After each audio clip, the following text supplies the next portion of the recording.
2008-09ರಲ್ಲಿ ಇಲ್ಲಿ ದೇಶಿ ಕೃಷಿಕರ ಬಳಗ ಅಂತ ಇಲ್ಲಿ ನಮ್ಮ ಹಾವೇರಿ ಜಿಲ್ಲೆಯ ರೈತರೆಲ್ಲರೂ ಸಾವಯವ ರೈತರು ಇಲ್ಲಿ ಮುಕ್ಕಪ್ಪಜ್ಜ ಅಂತ ಹಿರೇಕೆರೂರು ತಾಲೂಕಲ್ಲಿ ರಾಗಿ ನಾಟಿ ರಾಗಿಯಲ್ಲಿ ಅತಿ ಹೆಚ್ಚು ಇಳುವರಿ ತೆಗೆದು ರೈತ ಅಂತ ಪ್ರಸಿದ್ಧ ಆಗಿದ್ದಾರೆ. ನಾಟಿ ರಾಗಿ ಅಂದರೆ ನಾಟಿ ಮಾಡಿ ರಾಗಿ ಹಾಕ್ಸೋದು. ಅದರಲ್ಲಿ 20-22 ಕ್ವಿಂಟಲ್ವರೆಗೂ ರಾಗಿ ಬೆಳೆದಿರೋದು. ಹಾಗೆ ಇನ್ನೊಬ್ಬರು ಇಲ್ಲಿ ಶ್ರೇಣಿಕ್ ರಾಜ್ ಅಂತ ಭತ್ತದ ಎಲ್ಲ ತಳಿಗಳನ್ನ ಇಟ್ಕೊಂಡಿದ್ದಾರೆ ಅವರು. ಇಲ್ಲಿ ನಿಂಬರಿಗೆ ನಾಗಪ್ಪ ಅಂತಂದು ಇಲ್ಲಿ ಹಿರೇಕೆರೂರು ತಾಲೂಕಿನ ಮಕ್ಕರೆಯವರು. ಅವರು ಎಲ್ಲ ತಳಿ ದೇಶಿ ತಳಿ ಒಂದು 20-30 ದೇಶಿ ತಳಿ ಹತ್ತಿ ತಳಿಗಳನ್ನ ಕಾದಿಟ್ಟು ಈ ಥರ ಬೇರೆ ಬೇರೆ ರೈತರು ಇದ್ದರು ಇಲ್ಲಿ ಮೊದಲಿದ್ದ. ಅವರೆಲ್ಲರೂ ಸೇರಿ ದೇಶಿ ಕೃಷಿಕರ ಬಳಗ ಅಂತ ಮಾಡಿದ್ರು. ಅಲ್ಲೇನಾಯಿತು, ನಾನು ಹೇಳಿದ್ದೆ ಅಲ್ಲಿ ಅವರಿಗೆ, ಈ ಭತ್ತ ಬೆಳೆಯೋರಿಗೆ ಭತ್ತ ತಗೊಳ್ಳೋರು ಕಾಂಟ್ಯಾಕ್ಟ್ ಸಿಗ್ತೈತಿ. ಅವರು ನೀವು ಭತ್ತ ಹಾಕಿರಿ ಅವ್ರಿಗೆ ಕೊಡ್ತಾ ಇದ್ದೀವಿ, ಅವರಿಗೆ ಇವ್ರು ಹೇಳ್ಬೇಕು. ಇನ್ನೊಬ್ಬ ರೈತರು ಅದರ ಅವ್ರದ್ದು ಅಷ್ಟು ತೊಗೊಳ್ರಿ, ನಮ್ಮದು ತೊಗೊಳ್ರಿ ಅಂತ. ಇಲ್ಲ ದೇಶಿ ಕೃಷಿಕರ ಬಳಗದಿದ್ದ ನಾವು ದೇಶಿ ಕೃಷಿಕರ ಬಳಗದವಾಗ ನಮ್ಮ ಚೀಲ ಇಡೋದು, ಅಲ್ಲಿದ್ದ ಅವ್ರು ತೊಗೊಳೋದು. ಈ ಥರ ವ್ಯವಸ್ಥೆ ಅವು. ಈಗ ಅದು ಕಾಂಟ್ಯಾಕ್ಟ್ ಸಿಗತ್ತಿಗೆ ಅವರಿಗೆ ಇವರು ಡೈರೆಕ್ಟ್ ಕಳ್ಸೋದು. ಇನ್ನೊಬ್ಬ ರೈತ ಬೆಳೆದೇ ನೀ ನನಗೆ ಕೊಟ್ಟು ನನಗೆಲ್ಲ ಗೊತ್ತದಾರ ಅಲ್ಲಿ ಕಳಿಸ್ತಾನೆ ಅಂದ್ರೆ ರೇಟ್ ಅವನಿಗೆ ಒಂದು ಇವನಿಗೆ ಅಂದ್ರೆ ತಮ್ಮಿಗೆ ಕಾಂಟ್ಯಾಕ್ಟ್ ಸಿಗತ್ತಿ. ಒಬ್ಬ ರೈತ ಅದನ್ನು ತನ್ನ ಇದಕ್ಕೆ ಬಳಸ್ಕೊಳ್ಳೋದು. ಮತ್ತೊಬ್ಬ ರೈತಂದು ತಾನೇ ತೊಗೊಂಡು ತಾನೇ ನಾನೇ ಬೆಳೆದಂತ ಕಳಿಸಿಬಿಡೋದು. ರೈತರು ಈ ಥರ ಮಾಡೋದ್ರಿಂದ ಹಾಗಾಗಿ ಅದು ಬಳಗ ಅವ್ರ ಹತ್ತಿಗೆ ಅವ್ರಿಗೆ ಬೀಜ ಎಲ್ಲ ಬೇರೆ ಬೇರೆ ರಾಯಚೂರು ಯೂನಿವರ್ಸಿಟಿ, ಕೃಷಿ ಯೂನಿವರ್ಸಿಟಿ ಅವರು, ಬೇರೆ ಬೇರೆ ಕಡೆ ಯೂನಿವರ್ಸಿಟಿಯವರು ಕೂಡ ನಾಗಪ್ಪ ನಿಂಬೆಗುಂದಿಯವರು ಏನು ಸಂಗ್ರಹಿಸಿದ್ರಲ್ಲಿ ಬೀಜದ ತಳಿ ಅಲ್ಲಿದ್ದ ತಗೊಳ್ಳೋರು ಟೆಸ್ಟಿಗೆ. ಆ ಥರ ಇದ್ದಾಗ ಅದು ದೇಶಿ ಕೃಷಿಕರ ಬಳಗ ಬೆಳೀಲೇ ಇಲ್ಲ. ಆಮೇಲೆ ಬೇರೆ ರೈತರನ್ನ ಅಲ್ಲಿ ಸೇರಿಸ್ಲಿಕ್ಕೆ ಅವ್ರಿಗೆ ಮನಸ್ಸಿಲ್ಲ, ನಮ್ದೆಲ್ಲಿ ಅವ್ರು ಕಸ್ಕೊಂಡು ಬಿಡ್ತಾರ ಅಂತ. ಹಂಗಾಗಿ ಅದು ಹೆಗ್ಗಳ ಆಗಲಿಲ್ಲ. ಈ ಥರ ರೈತರ ಕೂಡಿ ಕೆಲಸ ಮಾಡೋದು, ಸಂಘಟನೆ ಆಗೋದು ಯಾವಾಗ ಕಷ್ಟನ ಅಂತ ನನಗೆ ಇದರಿಂದ ನಿದರ್ಶನದಿಂದ ನನಗೆ ಅನಿಸಿದ್ದು. ನಾ ಏನು ಹೇಳಿದೆ, ಮೊದಲು ನಾವು ಬೇರೆ ಇಷ್ಟು ಕೊಡ್ತೇವಂತ ಯಾವುದೇ ಕಂಪ್ನಿಗಳು ಕೊಟ್ಟಾಗ ಇದು ಬೇಡಿಕೆ ಅಂತ ಐತಿ. ಡೈರೆಕ್ಟಾಗಿ ನಾವು ವರ್ಷಕ್ಕೆ ನಿಮಗೇನು ಬೇಕು, ಅವ್ರಿಗೇನು ಬೇಡಿಕೆ ಇದೆ ಅದನ್ನೆಲ್ಲ ನೀವು ಸಂಗ್ರಹಿಸ್ಕೊಳ್ರಿ ಮೊದಲು. ಆಮೇಲೆ ಒಬ್ಬ ರೈತಿಗೆ ನೀವು ಇಷ್ಟು ಎಕರೆ, 1 ಎಕರೆಗೆ ಇಷ್ಟು ಸರಾಸರಿ ಬೆಳಿತೈತೆ ಅನ್ನೋದು ಗೊತ್ತಿರುತ್ತೆ. ನೀವು 4 ಎಕರೆ ಈ ವರ್ಷ ನೀವು ಇದನ್ನು ಬೆಳೀರಿ ಅಂತ ಮುಂಗಾರಿ ಹಂಗಾಮು ಶುರು ಆಗೋದಕ್ಕೂ ಮೊದಲನೇ ಎಲ್ಲರೂ ಸೇರ್ಕೊಂಡು ಯಾರು ಎಷ್ಟೆಷ್ಟು ಏನೇನು ಹಾಕ್ಬೇಕು ಅನ್ನೋದು ಬೆಳೆಯೋದು. ಮತ್ತು ಅದ್ರ ಬೇಡಿಕೆ ತಕ್ಕಂಗೆ ನಾವು ಇದನ್ನು ಮಾಡಿಕೊಂಡು ಅದೇ ಬೆಳೆಗಳನ್ನ ಬೆಳಿಬೇಕು. ಮತ್ತು ಅಂದ್ರೆ ಕಳಿಸ್ಲಿಕ್ಕೆ ಸಾಧ್ಯ ಆಗ್ತದೆ. ಅದು 1 ವರ್ಷ 2 ವರ್ಷಕ್ಕೆ ಇಂಪ್ರೂವ್ ಆಗಿ ನಾವು ಒಂದೊಂದು ಹಳ್ಳಿ ಒಬ್ಬರು ಇರಲಿ ಇಬ್ಬರು ಇರಲಿ ನಮಗೆ ಲಾಭ ಆಗ್ತಾಯಿದೆ. ಅದರಿಂದ ಅಂದ್ರೆ ನಮ್ಮ ಜೊತೆಗೆ ಇನ್ನೂ ಒಂದು 3-4 ಮಂದಿ ರೈತರು ಸೇರ್ತಾರೆ. ಹಂಗೆ ಹಳ್ಳಿಗೆ ಒಂದು ಬಳಗ ಶುರು ಆಗತ್ತೆ. ಆ ಥರ ನಾ ಹೇಳಿದೆ. ಅವರು ಅದಕ್ಕೆ ಬೇರೆ ರೈತರು ಇಲ್ಲಿ ಬರಬಾರ್ದು, ನಾವು ಅಷ್ಟೇ ಕಳಿಸ್ಬೇಕು ಅನ್ನೋ ಕಾರಣಕ್ಕೆ ಅದ್ರ ಬಗ್ಗೆ ಅವರು ಆಸಕ್ತಿ ವಹಿಸಲಿಲ್ಲ. ಅದನ್ನು ಆ ಥರ ಸುಧಾರಣೆ ಮಾಡೋಕ್ಕೆ ಯಾರೂ ಪ್ರಯತ್ನ ಮಾಡಲಿಲ್ಲ. ಹಂಗಾಗಿ ಅದು ದೇಶಿ ಕೃಷಿಕರ ಬಳಗ ಅದು ಹೆಸರಿಗೆ ಅಷ್ಟೇ ಉಳ್ಕೊಂಡಿದ್ವಿ. ಇಲ್ಲ ಪರಿಹಾರ ಅಂದರೆ,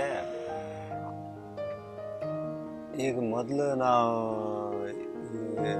ಇದೇನು ಬೀಟಿದು ಈ ಗೋಲಿಬಾರ ಎಂದು ಪ್ರಕರಣ ಅದಲ್ಲ, ಆ ಸಂದರ್ಭದಲ್ಲಿ ಬೀಟಿ ಹತ್ತಿ ಮತ್ತು ಗೋವಿನ ಜೋಳ ಭಾಳ ಇದಿತ್ತಲ್ಲ. ಆ ಬೀಟಿ ಹತ್ತಿ 2-3 ವರ್ಷ ಮೊದಲಿದ್ದನೇ ಅದು ಗೊತ್ತಿತ್ತು. ಈ ಫಾರ್ಮಿನ ತಳಿ ಅಂತ ಬರೋವು, ತೊಗರಿ, ಹಸುರು, ಅಲಸಂದೆ ಎಲ್ಲದ್ರಾಗೂ ಬಂದವು. ಅವು 1 ವರ್ಷ 2 ವರ್ಷ ಚಲೋ ಬರೋವು. 3ನೇ ವರ್ಷಕ್ಕೆ ಏನು ಬರ್ತಿರಲೇ ಇಲ್ಲ. ಮತ್ತು ಹೊಸ ತಳಿ ಬಿಡುಗಡೆ ಮಾಡೋರು ಯೂನಿವರ್ಸಿಟಿಯವರು, ಪ್ರೊಡ್ಯೂಸ್ ಮಾಡೋರು, ಪರಿಚಯ ಮಾಡೋರು, ಮತ್ತು ಅದನ್ನು ಹಾಕೋದು. ಹಂಗಾಗಿ ಏನಾಯಿತು, ನಮ್ಮ ಮನೆ ಬೀಜ ಹೋಗ್ಬಿಟ್ಟು ಮಾರ್ಕೆಟ್ನಲ್ಲಿ ಸಿಗಾಕತ್ತೆ. ಮನೆಯಾಗ ಇಟ್ಕೊಳ್ತಿದ್ರು ರೈತರು, ಅದನ್ನು ಬಿಟ್ಬಿಟ್ರು.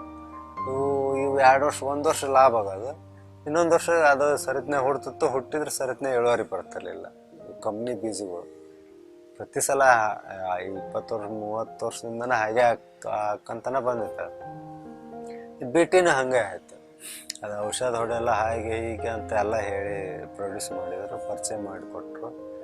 1-2-3 ವರ್ಷ ಭಾಳ ಚೆನ್ನಾಗಿ ಇಳುವರಿ ಬಂತು. 10-15 ಕ್ವಿಂಟಲ್ ಹತ್ತಿ ಬಂತು ಎಕರೆಕ್ಕೆ. ಆಮೇಲೆ ಅದಕ್ಕೆ ಔಷಧನ ಹೊಡೆಯಲ್ಲ ಅಂದರೂ ಅದು 3 ಸಲ ಔಷಧ ಹೊಡಿಬೇಕಾಯ್ತು. ಗೊಬ್ಬರನ ಒಂದು 3-4 ಸಲ ಗೊಬ್ಬರ ಹಾಕಟ್ಟು, ಸಣ್ಣದಿದ್ದಾಗ ಒಮ್ಮೆ, ಹೂವು ಮೋಪು ಬಂದಾಗ ಒಮ್ಮೆ, ಆಮೇಲೆ ಕಾಯಿ ಟೈಪ್ ಒಟ್ಟು ಅಷ್ಟರೊಳಗೆ 3 ಸಲ ಗೊಬ್ಬರ ಹಾಕಬೇಕು. ಈಗ ಗೊಬ್ಬರ ಖರ್ಚಾದ್ರೆ 2 ವರ್ಷ 10 ಕ್ವಿಂಟಲ್ 8 ಕ್ವಿಂಟಲ್ ಮೇಲೆ ಬಂದ್ರೆ ಅದು ಲಾಭ ಅನ್ಸೋದು.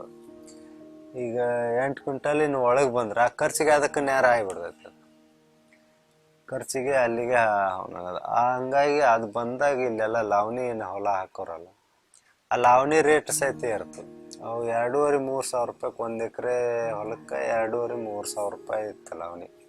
ಅಂದ್ರೆ ಬೇರೆಯವ್ರ ಹೊಲ ನಾವು ಮಾಡಿಕೊಂಡು ನಾವು ಬೆಳೆ ಎಲ್ಲ ತಗೊಂಡು ಆ ಹೊಲದಾನಿಗೆ 3 ಸಾವಿರ ರೂಪಾಯಿ ಕೊಟ್ಟರೆ ಮುಗೀತು. ಅದು 7,500-8 ಸಾವಿರ ರೂಪಾಯಿಗೆ ಹೋಯ್ತು. ಅಂದ್ರೆ ಇವು 10-15-20 ಸಾವಿರ ರೂಪಾಯಿ ಲಾಭ ಬರ್ತೈತೆ. ಅಂದ್ರೆ 1 ಎಕರೆಗೆ 7 ಸಾವಿರ ರೂಪಾಯಿ ಕೊಟ್ಟು ಲಾವಣಿ ಮಾಡೋದೇನು ದೊಡ್ಡದಲ್ಲ ಅಂತ. ಅದ್ರ ನಂತರ ಬೀಟಿನೂ ಫೇಲ್ ಆಯ್ತು. ಈಗ 3-4 ವರ್ಷದಿಂದ ಬೀಟಿ ಬೆಳಿತಾನೆ ಇಲ್ಲ. ಅದು ಕಾಯಿ ಬಿಡ್ತೈತಿ. 2-3 ಕ್ವಿಂಟಲ್, ಭಾಳ ಅಂದ್ರೆ 4-5 ಕ್ವಿಂಟಲ್ ಬರ್ತಾ ಇದೆ ಅಷ್ಟೇ ಬೀಟಿ. ಗೋವಿನ ಜೋಳ ಈಗೆಲ್ಲ ಇದು ಬಂದಿದೆ ಈ ವರ್ಷ. ಹೋದ ವರ್ಷದಿಂದ ಅದು ಒಂದು ಹುಳ ಬಂದಿದೆ, ಇಡೀ ಗಿಡನ ಮೇಯ್ದು ಬಿಡ್ತಾ ಇದೆ. ರಾಕೆಟ್ ಹುಳನ ಏನೋ ಅಂತಾರೆ, ಅದು ಬಂದಿದೆ ಪೂರ್ತಿ ಗೋವಿನ ಜೋಳ. ಈ ವರ್ಷ ಅಂತ ಬೇಸಿಗೆಯಲ್ಲಿ ನಮ್ಮ ಕಡೆನ ಬೇಸಿಗೆಯಲ್ಲಿ ನೀರಾವರಿಗೆ ಏನು ಹಾಕ್ತಿದ್ರಲ್ಲ, ಅವು ಗೋವಿನ ಜೋಳ ಹೊಲಗಳು ಒಂದು ಹೆಗ್ಗಳಿಲ್ಲ, ಎಲ್ಲ ಹುಳ ಮೇಯ್ದು ಬಿಟ್ಟಿದೆ. ಹಂಗಾಗಿ ಈಗ 2 ವರ್ಷದಿಂದ ಇತ್ಲಾಗ ಶೇಂಗಾ, ಹೆಸರು, ನವಣಿ ಮತ್ತು ತಾವೇ ರೈತರು ಆ ಕಡೆ ಹೋಗ್ತಾ ಇದೆ. ಪರಿಹಾರ ಇದೆ ಅದು.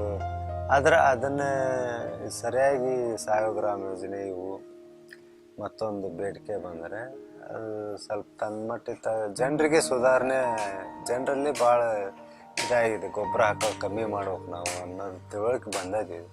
ಅದ್ರ ಪೂರ್ತಿ ಅದನ್ನೇ ಮಾಡ್ಲಿಕ್ಕೆ ತಯಾರಿಲ್ಲ. ಮೊದಲು ಈಗ 4-5 ಚೀಲ DAP ತಂದು ಹಾಕೋರು ಕೂಡ ಈಗ ಸ್ವಲ್ಪ ಹಾಗೆ 1.5 ಚೀಲ 2 ಚೀಲ ಹಾಕಿ ಇದು ಮಾಡ್ತದೆ, ಕಡಿಮೆ ಮಾಡ್ಕೊಳ್ತಾ ಬರ್ತಾ ಇದೆ. ಬೆಳೆ ಇದರಲ್ಲಿನೂ ಚೇಂಜ್ ಆಗ್ತಾ ಇದೆ. ಈ ಶೇಂಗಾ ಇವೆಲ್ಲ ಬಿಟ್ಟಿದ್ರು ಮೊದಲು, ಗುರಳು, ಎಳ್ಳು, ನವಣಿ ಇವೆಲ್ಲ ಬಿಟ್ಟಿದ್ರು. ಈ ಮನೆ ಪೂರ್ತಿಯಾಗಾರ ಸ್ವಲ್ಪ ಬೆಳ್ಕೊಳ್ಳೋಣ ಅಂತಂದು ನವಣಿ ಹಾಕ್ತಾ ಇದ್ದಾರೆ ಈಗ. ಮತ್ತೆ ಈಗ ಅಲ್ಲಿ ನಾನು ಈಗ ಸಣ್ಣ ಹತ್ತಿ ಹಾಕಿದ ನಂತರ ಅವರು ಅಲ್ಲಿ ಬಬ್ಲಾದ್ ಅಂತ ಇದ್ದಾರೆ ಪ್ರೊಫೆಸರ್ ಅವರು ಬೇರೆ ಡಿಪಾರ್ಟ್ಮೆಂಟಿಗೆ ಹೋಗಿದ್ರು. ಅಲ್ಲಿ ಮಲ್ಲಿಗೌಡ ಅಂತ ಇನ್ನೊಬ್ಬರು ಬಂದಿದ್ರು, ಸಾವಯವ ಮಿಷನ್ ಸಾವಯವ ವಿಭಾಗಕ್ಕೆ ಮುಖ್ಯಸ್ಥರಾಗಿ ಮಲ್ಲಿಗೌಡ ಅಂತ ಬಂದಿದ್ರು. ಅವ್ರನ್ನ ನಾನು ಈ 3 ವರ್ಷ ಹಾಕಿದ ನಂದು ಕೂಡ ಈ ಹತ್ತಿ ಅದು ಕಂಟಿನ್ಯೂ ಬೀಜ ಇದಾಗಟ್ಟಿಗೆ ಅದು ಸ್ವಲ್ಪ ಇರಕ್ಕಾಗೋದು, ಇಳುವರಿ ಕಡಿಮೆ ಆಯ್ತು. ಹಂಗಾಗಿ ನಾನು ಬೀಜ ಅಂದ್ರೆ ಅವ್ರ ಕ್ಷೇತ್ರದಲ್ಲಿ ಬೆಳೆದ ಬೀಜ ಬೇರೆ ಹೊಲದಲ್ಲಿ ಬೆಳೆದದ್ದು ಆದರೆ ಮತ್ತೆ ಮಣ್ಣು ಚೇಂಜ್ ಆದರೆ ಇಳುವರಿ ಚೆನ್ನಾಗಿ ಬರ್ತಾವೆ. ಈ ಹೊಲದಿಂದ ಆ ಹೊಲಕ್ಕೆ, ಆ ಹೊಲದಿಂದ ಈ ಹೊಲಕ್ಕೆ ಹಾಕಿದೆ. ಹಂಗಾಗಿ ನಾನು ಹಿಂಗೆ ಹಾಕಿದ್ದು 3 ವರ್ಷ ಅದನ್ನೇ ಬೆಳೆದಾನೆ. ಬೇರೆ ಬೀಜ ಅಂದ್ರೆ ನಿಮ್ಮ ಸಾವಯವ ಕ್ಷೇತ್ರದಲ್ಲಿ ಬೆಳೆದ ಸಾವಯವ ರೀತಿಯೊಳಗೆ ಬೆಳೆದ ಬೀಜ ಕೊಡ್ರಿ ಅಂತ ಕೇಳಿದೆ ನಾನು. ಅವರು ಇಲ್ಲ, ಹೆಬ್ಬಾಳ ಫಾರ್ಮ್ನಾಗ ಸಿಗ್ತಾವೆ ಅಲ್ಲಿ ಅಂದರು. ಹೆಬ್ಬಾಳ ಫಾರ್ಮ್ನಲ್ಲಿ ಏನಾಗುತ್ತೆ, ಈ DCH ಇವೆಲ್ಲ ಹೈಬ್ರಿಡ್ ತಳಿ ಬೆಳೆಯಲ್ಲೇ ಬೆಳಿತಾರೆ, ಬೇರೆ ಎಲ್ಲ ತಳಿನೂ ಬೆಳಿತಾರೆ. ಆಮೇಲೆ ಅಲ್ಲಿ ಈ ಔಷಧ ಗೊಬ್ಬರ, ರಾಸಾಯನಿಕ ಗೊಬ್ಬರ ಹಾಕಿನೇ ಬೆಳೆಸ್ತಾರೆ. ಅದನ್ನು ತಂದು ಇಲ್ಲಿ ಹಾಕಿದ್ರೆ ನನಗೆ ಇಲ್ಲಿ ಹೊರತ್ಕೊಂಡಿರ್ತೈತಿ. ಹಂಗಾಗಿ ನೀವು ಸಾವಯವ ಕ್ಷೇತ್ರದಲ್ಲಿ ಬೆಳೆದ್ರ ಅವ್ರು ಬಬ್ಲಾದ್ ಸರ್ ಅವರು ಸಾವಯವ ಕ್ಷೇತ್ರದಲ್ಲಿ ಬೆಳೆದ ಬೀಜನ ನನಗೆ ಕೊಟ್ಟಿದ್ರು. ಇವ್ರು ಕೊಡೋ ಅಂದ್ರೆ ಇದು ನಮ್ಮದು ಯೂನಿವರ್ಸಿಟಿ ಅಂದ್ರೆ ನೀವೇನು ಇದು ಸೀಡ್ ಕಂಪ್ನಿ ಮಾಡಿರಿ, ನಮ್ಮನ್ನೇನು ಸೀಡ್ ಏಜೆಂಟ್ರು ಮಾಡಿರಿ ನೀವು ಅಂತ ಅಂದರು ಅವ್ರು ನನಗೆ. ಈಗ ಒಬ್ಬರೇ ತಾನಾಗಿ ಮುಂದೆ ಬಂದು ಬೆಳಿತೀನಿ ಅಂತ ಬಂದ್ರೆ ಅದನ್ನು ಸ್ಕೋಪ್ ಕೊಡ್ಬೇಕು. ಅವರೇ ಈ ಥರ ಮಾತಾಡ್ತಾರೆ ಅಂದರೆ ಮತ್ತು ನಾನು ಅದನ್ನು ಲಾಸ್ ಮಾಡ್ಕೊಂಡು ಬೆಳೆಯೋದು, ಕಷ್ಟಪಟ್ಟು ಬೆಳೆಯೋದ್ರಾಗ ಏನು ಅರ್ಥ ಐತೆ ಅಂತ ನಾನು ಅಲ್ಲಿದ್ದ ಹತ್ತಿ ಹಾಕೋದೇ ಬಿಟ್ಬಿಟ್ಟೆ. ಈಗ ಅವರಿಗೆ ಅಷ್ಟು ಅದರಲ್ಲಿ ಬೇರೆ ರೈತರಿಗೆ ಒಬ್ಬ ರೈತ ಕೊಟ್ಟು ಈ ಕಂಪ್ನಿಗಿಂತ ನಾವು ನಮ್ಮ ಬೀಜಗಳನ್ನ ಅದಕ್ಕೆ ಚೆನ್ನಾಗಿ ಬರ್ತಾವ ಅನ್ನೋದು ತೋರ್ಸಾಕ ಒಬ್ಬ ರೈತ ಸಿಕ್ಕಿದಾನಂದ್ರೆ ಅವ್ರಿಗೆ ಸ್ಕೋಪ್ ಕೊಡ್ಬೇಕು. ಬಬ್ಲಾದವ್ರು ಇದ್ದಾಗ ಅವರು ಕೊಟ್ಟ ಬೀಜನ ಅವರು ಮತ್ತು 7.5 ಕ್ವಿಂಟಲ್ ಬೀಜ ವಾಪಸ್ ಯೂನಿವರ್ಸಿಟಿಗೆ ಕೊಟ್ಟಿದ್ದೆ ನಾನು. ಆ ಬೀಜನ ಈ ಗದಗ ಎರೆಸೀಮೆ ಅಂತ ಹೇಳಲ್ಲ, ಅಲ್ಲೆಲ್ಲ ಗದಗಿನ ರೈತರು ಈ ಬಿಟಿ ಬೀಜ ಬೇಡಿಕೆ ಜಾಸ್ತಿ ಆಗಿ ಅವು ಸಿಗ್ತಾವಿಲ್ಲ ಅನ್ನಂಗಾಗಿತ್ತು. ಹಂಗಾಗಿ ಆ ಬೀಜಗಳನ್ನೆಲ್ಲ ಈ ಗದಗ ಭಾಗದಲ್ಲಿ ಭಾಳಷ್ಟು ರೈತರು ಯೂನಿವರ್ಸಿಟಿಯಿಂದ ತಂದು ಹಾಕಿ ಬೆಳೆದದ್ದು ಹತ್ತಿ ಬೆಳೆದದ್ದು. ಆ ವರ್ಷ 7.5 ಕ್ವಿಂಟಲ್ ಬೀಜ ನಾನು ಯೂನಿವರ್ಸಿಟಿಗೆ ಕೊಟ್ಟಿದ್ದೆ ವಾಪಸ್. ಇವರು ಅದನ್ನು ಮುಂದುವರಿಸಲಿಲ್ಲ. ಮುಂದೆ ಬಂದರು ಮಲ್ಲಿಗೌಡರು, ಅವರು ಈ ಥರ ಹೇಳಿದ್ರೆ ಹಂಗಾಗಿ ನಾನು ಹತ್ತಿ ಹಾಕೋದು ಬಿಟ್ಬಿಟ್ಟೆ ಅಲ್ಲಿ. ನಾ 2 ಸಲ ಇದಕ್ಕೂ ನಮ್ಮ ರೈತರಿಗೆ ಸಾವಯವ ಗ್ರಾಮ ಯೋಜನೆ ಅಂತ ನಮ್ಮೂರು ರೈತರನ್ನ ಕರ್ಕೊಂಡು ಹೋಗಿದ್ವಿ ಟೂರ್, ಅಧ್ಯಯನ ಪ್ರವಾಸ ಅಂತ. ಶಿವನಂಜಯ್ಯ ಬಾಳಿಕಾಯಿ, ಆಮೇಲೆ ಇವರು AP ಚಂದ್ರಶೇಖರ್ ಅವ್ರ ತೋಟಕ್ಕೂ ಹೋಗಿದ್ವಿ. ಇವೆಲ್ಲ ನೋಡ್ಕೊಂಡು ಬಂದಮೇಲೆ ಈಗ ಅದನ್ನ ಮಾಡಲಿಕ್ಕೆ ಅಲ್ಲಿ ಏನು ಕೇಳ್ತಾರೆ, ಈಗ ನನಗೆ ಭಾಳ ಜನ ಕೇಳ್ತಾರೆ, ಈಗ ನಮ್ಮ ತಮ್ಮ ರೇಷ್ಮೆ ಮಾಡಿದಾನೆ, ನೀನು ಯಾಕೆ ರೇಷ್ಮೆ ಮಾಡಬಾರ್ದು ಅಂದ್ರೆ ಲಾಭ ಇದೆ ಅದರಲ್ಲಿ. ಲಾಭನ ನನ್ನ ಉದ್ದೇಶ ಇದ್ರೆ ನಾ ಕೆಲಸ ಬಿಟ್ಟು ಇದನ್ನು ಮಾಡ್ತಿರ್ಲೇ ಇಲ್ಲ. ಈಗ ಲಾಭನ ತಗೋಬೇಕಂದ್ರೆ ಅದು ನನ್ನ ಏನಪ್ಪ ಅಂದ್ರೆ ಒಬ್ಬ ಸಾಮಾನ್ಯ ಬಯಲು ಹೊಲದಲ್ಲಿ ಬೆಳೆಯೋ ಒಬ್ಬ ರೈತ ನೆಮ್ಮದಿಯಿಂದ ಬದುಕೋದನ್ನು ನಾವು ಫೇಸ್ ಮಾಡಿದಾಗ ಅದಕ್ಕೆ ಕಷ್ಟ ಅರ್ಥ ಆಗೋದು. ಈಗ ಒಬ್ಬ ಮನುಷ್ಯ ಬಂಡವಾಳ ಹಾಕಿ ಯಾವುದೋ ಒಂದು ಹೊಲದಲ್ಲಿ ಸಕ್ಸಸ್ ಆಗ್ಬೋದು, ಅದನ್ನೇ ಬೇರೆ ಒಬ್ಬ ರೈತ ಸಕ್ಸಸ್ ಆದ ಹಾಗೆ ಅಷ್ಟು ಬೆಳೆದಿದ್ದಾನೆ ಇಷ್ಟು ಬೆಳೆದಿದ್ದಾನೆ ಅಂತ ಇದನ್ನು ಮಾಡಿಬಿಡ್ತಾರೆ ಎಲ್ಲರೂ. ಅಲ್ಲಿ ಬಂಡವಾಳ ಅವನು ಎಷ್ಟು ಹಾಕಿದ್ದಾನೆ ಅನ್ನೋದು ಇದಾಗಲ್ಲ. ಆಮೇಲೆ ಈ ಮೊನ್ನೆ ಕನ್ನೇರಿ ಮಠ ಇದೆ ಸೊಲ್ಲಾಪುರದಲ್ಲಿ, ಅವ್ರ ಸ್ವಾಮಿಗಳು ಭಾಳ ಪ್ರಯತ್ನ ಮಾಡ್ತಾ ಇದ್ದಾರೆ ಕೃಷಿ ಬಗ್ಗೆ.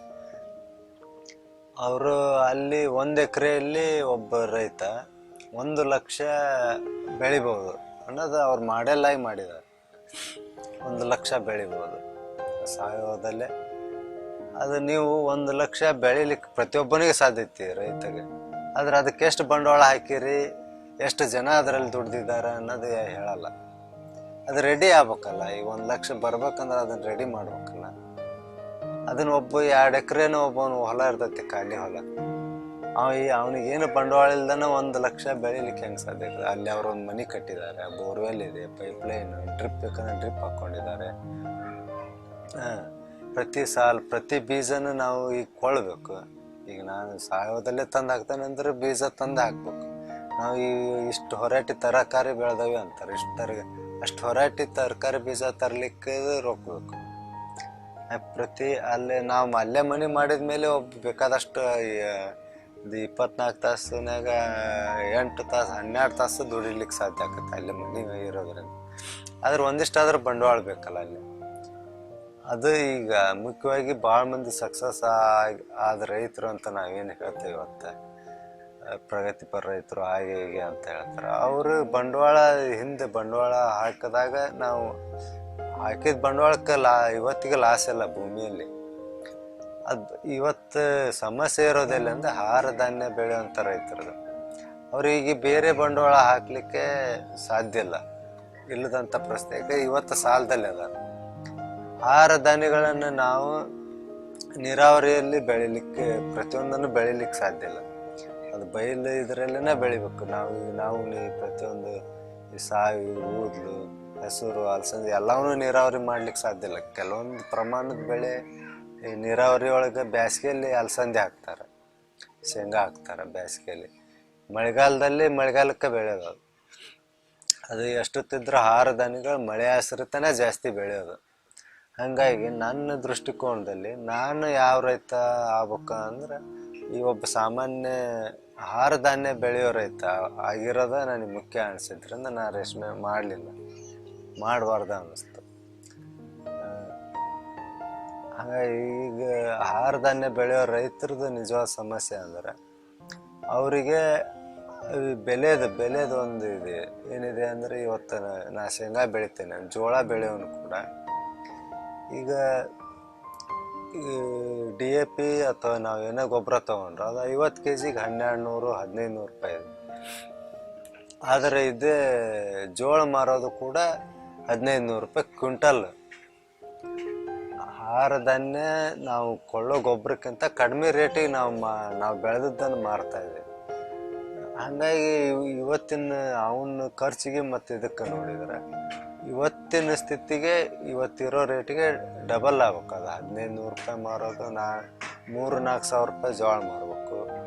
ಗೋವಿನ ಜೋಳ 1200 ಮಾರ್ತದೆ, ಅದು 2500 ಅಂದ್ರೆ ಅವನಿಗೇನಾದರೂ ಸ್ವಲ್ಪ ಉಳಿತದೆ. ಅವನ್ನೆಲ್ಲ ಖರ್ಚು, ಅವ್ನ ಮನೆತನ ಖರ್ಚು, ದೊಡ್ಡದೆಲ್ಲ ತೆಗೆದು ಒಂದು 25% ಪ್ರತಿ ವರ್ಷ ಉಳಿದ್ರೆ ಅವನಿಗೇನಾದರೂ ಮಾಡ್ಲಿಕ್ಕೆ ಸಾಧ್ಯತೆ. ಅವನ ಮಕ್ಕಳಿಗೆ ಭವಿಷ್ಯ, ಅವನ ಶಿಕ್ಷಣ, ಮತ್ತೊಂದು ಹೊಲದಲ್ಲೇ ಅವನೇನಾದರೂ ಬೇರೆ ಬಂಡವಾಳ ಹಾಕಿ ಬೇರೆ ಹೆಚ್ಚು ಇಳುವರಿ ಬರೋಂಗೆ ಮಾಡ್ಕೊಳಕ್ಕೆ ಪ್ರಯತ್ನ ಮಾಡೋಕ್ಕೆ ಸಾಧ್ಯ.